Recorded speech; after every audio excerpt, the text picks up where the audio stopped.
IS Entertainment present Delhi.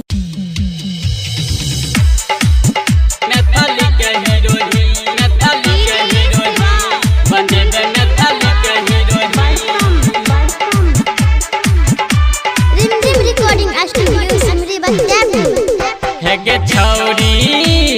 Video में देखब scene बन जेबे मैथिली के हीरोइन बन जेबे मैथिली के हीरोइन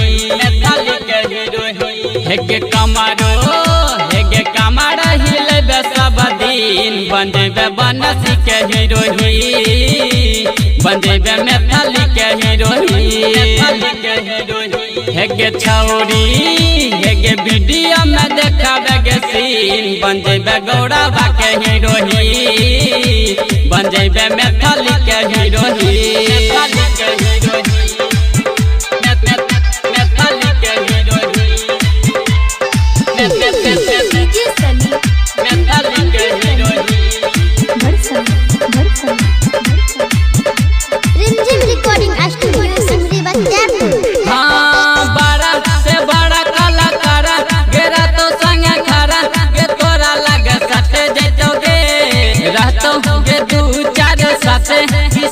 करे बाते ये तोरा से निपट जेतोगे तोरा से निपट जेतोगे हाँ बड़ा से बड़ा कलाकार गेरा तो संग खरा ये तोरा लगे सटे जेतोगे रहतो ये दू चार साथे ही साटा करे बाते ये तोरा से निपट जेतोगे रहबे गे बुकरा तो दिन बन जेबे पुल के हीरोइन बन जेबे मैथिली के हीरोइन हेगे कमारो हिलेबे सब दिन बन जेबे बनसी के हीरोइन बन जेबे मैथिली के हीरोइन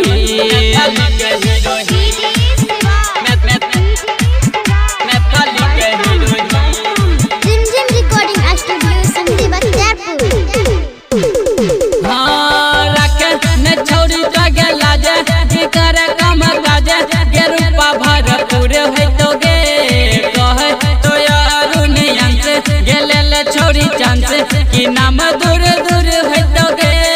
नाम दूर दूर होतोगे हाँ रखे न छोरी जगे लागे कर कम काजे के रूपा भरपूर होतोगे कहे तो यारुन यंस गेले छोरी चांस के नाम दूर दूर होतोगे के बोले चमयंक विपिन बन जेबे मैथिली के हीरोइन बन जेबे अनिल के हीरोइन हेगे छौरी